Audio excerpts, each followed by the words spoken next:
আপনি এই ভিডিওটি দেখার জন্য ক্লিক করেছেন, অর্থাৎ আপনি আমাদের পৃথিবীতে ঘটে যাওয়া অবিশ্বাস্য সব প্রাকৃতিক ঘটনা দেখার জন্য আগ্রহী।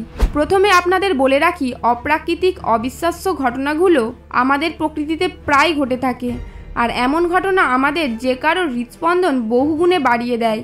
আজকের এই এপিসোডে আমরা দেখতে চলেছি আমাদের প্রকৃতিতে ঘটে যাওয়া অপ্রাকৃতিক অবিশ্বাস্য উদ্ভট কিছু ন্যাচারাল ফিনোমেনা, যা দেখলে আপনার নিজের চোখকেও বিশ্বাস করতে পারবেন না। আমাদের পৃথিবীকে নতুনভাবে জানতে হলে অবশ্যই ভিডিওটি শেষ পর্যন্ত দেখুন।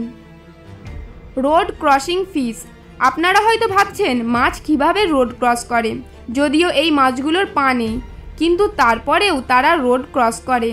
এই মাছগুলোর নাম সলমন ফিশ। প্রায় অনেক সময় রাস্তায় এই মাছগুলোকে এভাবে রোড ক্রস করতে দেখতে পাওয়া যায়। আমেরিকার ওয়াশিংটনের রাস্তায় যখন কোনো গাড়ি সামনের দিকে যেতে থাকে, তখন হঠাৎ করে এই সাইনবোর্ড দেখা যায় যে সামনে মাছ রাস্তা পারাপার হচ্ছে, সাবধানে গাড়ি চালাবেন। রাস্তার পাশে থাকা নদী থেকে মাছগুলো এভাবেই প্রতিনিয়ত রাস্তা পারাপার হতে থাকে, তবে এগুলোকে শিকার করা নিষেধ। রাস্তার উপরে খুবই অল্প পরিমাণ জল থাকার কারণে মাছগুলোকে রাস্তা পারাপার হওয়ার জন্য জীবনের ঝুঁকি নিতে হয়। মাঝে মধ্যে শিকারী কোনো প্রাণী এসে মাছগুলোকে ধরে ফেলে। তাছাড়াও আরও একটি কারণে এই মাছগুলোর প্রাণ চলে যায়, তা হলো অনেক সাবধানতার সাথে গাড়ি চালানোর পরেও মাঝে মধ্যে গাড়ির চাপায় মাছগুলো রাস্তায় পারাপার হওয়া সম্ভব হয় না। তবে এমন দৃশ্য পৃথিবীর খুবই অল্প জায়গাতে দেখতে পাওয়া যায়। বন্ধুরা, এই সংগ্রামী মাছগুলোর জন্য ভিডিওতে একটি লাইক দিয়ে দিন। Cocoon trees. 2010 সালে পাকিস্তানে প্রচণ্ড পরিমাণ বৃষ্টিপাত হয়। পাকিস্তানের বেশ কয়েকটি শহর এবং গ্রামের বৃষ্টি পড়তে থাকে প্রায় কয়েক সপ্তাহ ধরে। এতে করে বেশ কয়েকটি এরিয়া এভাবেই জলবন্দি হয়ে যায়। আর এই জলের জন্য শুধুমাত্র মানুষই না, মাকড়সারাও এফেক্টেড হয়েছিল। মাকড়সার দল প্রাণ বাঁচানোর জন্য গাছে উঠতে শুরু করে, কারণ জলের জন্য মাটিতে থাকার মতো কোনো জায়গা ছিল না। আর এভাবে বেশ কয়েকদিন চলছিল। ফলশ্রুতিতে অনেক গাছে এমন দৃশ্য দেখা যায়, বুঝতেই পারছেন মাকড়সার জালে গাছগুলো কিভাবে মুড়িয়ে আছে। মাকড়সারা প্রচুর পরিমাণে জাল বুনেছিল। এগুলো দেখে ভুতুড়ে মনে হতো, আর এমনটা আগে কখনো দেখা যায়নি। তবে এলাকাবাসীরা জানায় এই মাকড়সার জালের কারণে মশার উপদ্রব কমে গিয়েছিল, কারণ প্রচুর মশা মাকড়সার জালে আটকে পড়ে গিয়েছিল। ফলে ম্যালেরিয়ার সংক্রমণ সেই বছর খুব কম হয়েছিল, আর এটি ছিল পুরোপুরি অপ্রত্যাশিত। সান ডুম কেভ। এটি ভাবতেই অবাক লাগে যে আমাদের গ্রহের সবথেকে বৃহত্তম গুহাটি ভালোভাবে এক্সপ্লোর করা হয়েছিল 2008 সালে। এই গুহাটির অবস্থান ভিয়েতনামের গুয়ানটন প্রভিন্সে। এটিকে মাউন্টেন রিভার কেভও বলা হয়ে থাকে। এটার আয়তন 1.35 বিলিয়ন কিউবিক ফিট। আপনার কল্পনার চাইতেও এটির আয়তন অনেক বেশি। এটি আমাদের গ্রহের অন্যতম রহস্যময় গুহা। এটির মধ্যে এক্সপ্লোর করা যেন মাউন্ট এভারেস্ট এক্সপ্লোর করার মতোই। স্থানীয় একজন কৃষক ভুল করে 1991 সালে এই গুহার মধ্যে ঢুকে পড়ে, আর তখনই এই গুহাটি আবিষ্কৃত হয়। আর সেই কৃষকের জন্য মিলিয়ন মিলিয়ন বছর পুরানো গুহাটি জনসক্ষমে চলে আসে। জানলে অবাক হবেন, এই গুহার মধ্যে আপনি জাম্বুর জেটে করে ঘুরতে পারবেন। এই গুহার মধ্যে রয়েছে আরও অসংখ্য ছোট ছোট গুহা, এমনকি এই গুহার মধ্যে জঙ্গল রয়েছে। তাছাড়া এই গুহার নিজস্ব ওয়েদার সিস্টেম রয়েছে। এখানে আপনি মেঘের উপস্থিতিও দেখতে পাবেন, আর এগুলো সত্যিই অবিশ্বাস্য। Hidden beach.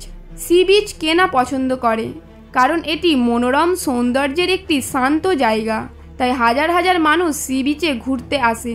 কিন্তু এমন একটি মনোমুগ্ধকর সি বিচ রয়েছে যেটি কোনো এক অজ্ঞাত কারণে গভর্নমেন্ট থেকে হিডেন রাখার চেষ্টা করা হয়। ইন্টারন্যাশনাল ট্যুরিজম সেক্টরের অন্যতম হিডেন প্লেস এটি। কল্পনা করুন, এটি এমন একটি সি বিচ যেখানে পৌঁছাতে হলে আপনাকে বোটে করে যেতে হবে। বিচের কিছু গভীরে ডুব দিলেই আপনি দেখতে পাবেন অভূতপূর্ণ বড় বড় পাথরখণ্ড। এখানে সূর্যের মিষ্টি রোদ সবাইকে উষ্ণ করতে থাকে। বৃষ্টিকে আপনারা ভালোভাবে দেখলেই বুঝতে পারবেন এটি গোলাকার। চারিদিক দিয়ে পাথরের দেওয়াল নিয়ে এভাবেই গোলাকারভাবে সৃষ্টি হয়েছে এই হিডেন মেক্সিকান বিচ। এটি ছুটি কাটানোর জন্য একটি ভালো জায়গা। কোনো ট্যুরিস্টকে এখানে যেতে হলে অবশ্যই সানস্ক্রিন মেখে নিতে হবে, কারণ এখানে পৌঁছানো থেকে শুরু করে এখানে সময় কাটানো এবং ঘরে ফেরা পর্যন্ত দীর্ঘক্ষণ রোদে পুড়তে হয়। Frost flower. ডিজনি ফ্রোজেন মুভিতে শীতের সৌন্দর্য ফুটিয়ে তোলা হয়েছে, আর এই মুভি দেখলে বুঝতেই পারবেন শীতকাল কতটা মনোমুগ্ধকর হতে পারে। আর শীতের সময় এর অন্যতম একটি সৌন্দর্য হলো তুষারের এই ফুল। এটি বরফের ভিন্নধর্মী একটি রূপ। নির্দিষ্ট কিছু সময় বরফের অঞ্চলে বরফ এবং তুষারের বিস্তারের মাধ্যমে গঠিত এই ফুল দেখতে পাওয়া যায়। এটি তখনই গঠিত হয় যখন গরম জল বরফের ওপর দিয়ে গড়িয়ে যাওয়ার সময় ঠান্ডা বাতাসের সংস্পর্শে আসে। তবে এটি স্থায়ীভাবে থাকতে হলে অবশ্যই বাতাসে অনুপস্থিত থাকতে হবে।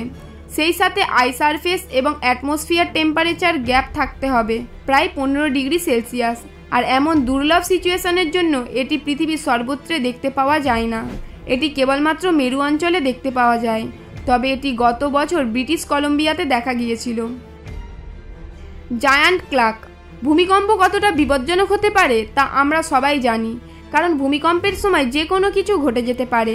মনে হয় যেন এই ধরনের উঁচু উঁচু বিল্ডিং মুহূর্তেই মাটিতে লুটিয়ে পড়বে। রাস্তার এই ফাটলগুলো দেখুন। ভূমিকম্পের ফলে এর চাইতে বড় ফাটল দেখতে হলে আপনাকে আফ্রিকাতে যেতে হবে। আফ্রিকার এই ফাটল 56 কিলোমিটার দীর্ঘ, আর এর গভীরতা আপনারা নিজেরাই দেখতে পাচ্ছেন। একবার কল্পনা করুন, এর মধ্যে কেউ যদি আটকে যায় তাহলে তার কি অবস্থা হতে পারে। বিজ্ঞানীরা রিসার্চ করে দেখেছে এই ফাটল আফ্রিকা মহাদেশকে সুদূর ভবিষ্যতে দুটি আলাদা আলাদা ভূখণ্ডে ভাগ করে দিতে পারে। তো বন্ধুরা, বুঝতেই পারছেন ভূমিকম্প কি না করতে পারে। আপনারা কখনো না কখনো প্রচণ্ড বন্যা বা ভয়ঙ্কর নদীর চিত্র দেখে থাকবেন, কিন্তু এই ধরনের অদ্ভুত স্রোত কি কখনো দেখেছেন? ভুল বুঝবেন না, এগুলো জল নয়, তবে জলেরই পরিবর্তে রয়েছে মাটি, পাথর এবং গাছের ছোট ছোট ডালপালা। আর এমন অদ্ভুত ঘটনাকে ফার্স্ট ফ্ল্যাট বলা হয়ে থাকে। তবে এটিকে বন্যার চাইতেও ভয়ঙ্কর কিছু বললে ভুল হবে না, কারণ এর মধ্যে যা রয়েছে তার যে কোনো কিছু গুঁড়িয়ে দিতে সক্ষম।